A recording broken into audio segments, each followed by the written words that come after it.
Here are 5 tips for how you can do well on your medical school clinical rotations. So I'm finishing up my 4th year, which means I've done every medical school rotation. I'm about to finish my sub-I, and then I have one more sub-internship rotation. That is basically it for me for medical school. Damn, that felt good. So I want to tell you what I've learned along the way doing all the different rotations and what could possibly be helpful for you when you get to that point. So hopefully this helps. Let's jump right into it. So number 1 is to make sure to study the topic before you actually start the rotation. Even if it's only a day or two, if you watch some videos on, let's say you're in an OB-GYN rotation, you just want to watch some basic videos on the most common things you might see in your OB-GYN rotation. Online Med is a great resource. You could honestly find things on YouTube as well, but it's really helpful to at least go in having an idea of the common things you're going to see, because while you're going to do a lot of learning on the rotation, you don't want to come in completely clueless, knowing nothing, even not knowing some of the terminology that will be used on the rotation. So like, for example, preeclampsia, you should know what that is when you're going into an OB-GYN rotation. You don't have to know everything, but come prepared and continue to study throughout, because you want to increase your knowledge base, one, for yourself, but also because it's going to look good if you're on rounds and you get asked a question and you're able to get it right. But another thing is, a lot of students have a lot of anxiety about being asked questions. Don't worry if you get something wrong. You're there to learn. It's not the end of the world, and just always say, I'm going to look that up. I'm definitely going to study that more and get back to you, and just take ownership when you don't know something. And if you can come from that approach and not get too worried that if you get one little thing wrong, it's going to affect your evaluation or something at the end, then you're going to be just fine. If you don't prepare at all beforehand and you know absolutely nothing and it's very obvious and it's affecting patient care, that may be more problematic, but that's not going to be the case for most students. Even most medical students have a lot of imposter syndrome. They think that's going to be the case. It's not, I promise you. Just make sure you do at least a little bit of studying going in, and you're going to be okay. You've also done 2 years of preclinicals by this point, probably. So number 2, that can really make you, this one can really make you stand out for sure, is if you look up your patients or your cases, if you're on a surgical rotation, before that day, the night before. So if you can see, let's say you have a couple patients that you're carrying on service, you're in charge of those patients, and if you can go, if you have remote access to their chart, you can look them up and see what happened overnight, or make sure to get there early when the night team does handoff so that you can actually get the updates on those patients before you round. That's really going to be helpful. It's going to show that you are taking initiative, making sure that you understand everything that's going on with your patient and are actually there to take care of your patient and be a good student doctor. And so I see a lot of students completely just try to wing it, and sometimes you get busy, so you don't have to every single night try to get ahead. But especially, like, for example, if you're on a surgery rotation, you really want to look up what the cases are beforehand, because there's a lot that goes into surgery, and you do generally get asked more questions on surgery than other rotations. At least that was for me, and that's what I've seen from a lot of medical students that I've spoken with, is you're going to be in the operating room and the attending might ask you a question, and again, you're not expected to know everything, but try to know the common things that go along with whatever surgery you're going to be in for. So if you're in a cholecystectomy or something like that, know the steps of that procedure and try to look it up briefly the night before. Number 3 is to be professional.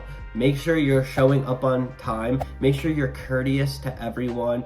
Make sure that you are staying until you are let go, and just do the common things that show that you're a professional student. You're in graduate school, you're an adult, so just be professional and you will do well and you'll look good on your clinical rotation. And these are small things, but people do take notice of them. That's what I've seen, at least. And everybody here knows how to be professional. If you've gotten into medical school, I know that's the case. And so just continue that forward into your clinical rotations. Okay, number 4, and this is a little tip that is just going to help you when it comes to the camaraderie of the team and just getting people to like you, is know when and when not to ask questions. For example, the other day, my resident, I could tell, was stressed and doing stuff that required a lot of attention. It was more emergent, and I had a question about something I needed to do for my patient, but I could tell it just was not the right time to go and interrupt him and ask what I needed to do. And so I luckily was forming a good relationship with one of the nurses, and I spoke to her, and she was actually able to help me, and it worked out great, and we got the patient what they needed, and I wasn't interrupting the resident during that time. If I were to go and ask him a question when he was super busy, I mean, most of the time residents residents or the attendings or whoever, the interns that you're working with, they're very nice, but just use a little bit of common sense, a little bit of social intuition, and figure out when's the right time to ask a question or ask for help, and when is the time to not do that. And I think that these situations arise, not always, but they definitely tend to arise, and you don't want to be a nuisance to people on staff. Now again, that doesn't mean don't ever ask questions, and don't feel like you're always going to be a nuisance. That's not the case. You sometimes need to take initiative, and you need to be in charge of your own learning, and you need to also advocate for your patients sometimes, and that may be escalating things to a superior. That's definitely true, but just use a little bit, again, social awareness, try and mesh with the team and figure out right place, right time. Okay, and lastly, number 5 for how you could excel in your medical school clinical rotations is just try to enjoy them. Try to have fun. This is what you've been waiting to do for the longest time. 4 years of pre-med, then 2 years of pre-clinicals. Your third year medical student, you're finally getting to rotate and doing actual medicine. You are the student doctor at this point.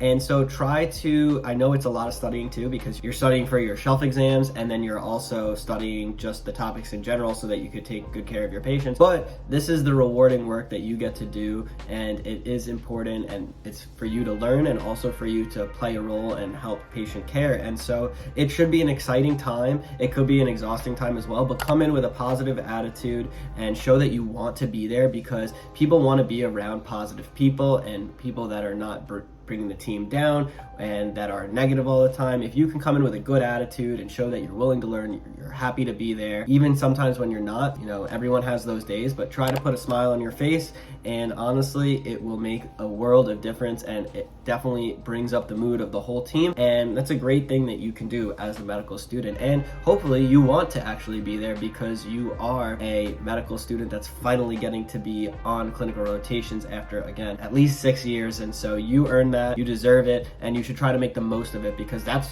more closely to what you'll actually be doing as a resident than the preclinical work you do in the first 2 years of medical school. So enjoy the time, and I hope this video was helpful. That's 5 things that I think, at least from my perspective, that I've learned and I've seen in the hospital that could make for a good rotating medical student. If you have something that you think would be helpful that I didn't add, please put it in the comments below. I'd love to hear it. And if you are enjoying this type of content, please like and subscribe. It really means the world to me. I promise you, I look at all the subscribers, I respond to all the comments, so please, please, please, if you want to see more of this type of content, let me know by subscribing, and I will see you in the next video.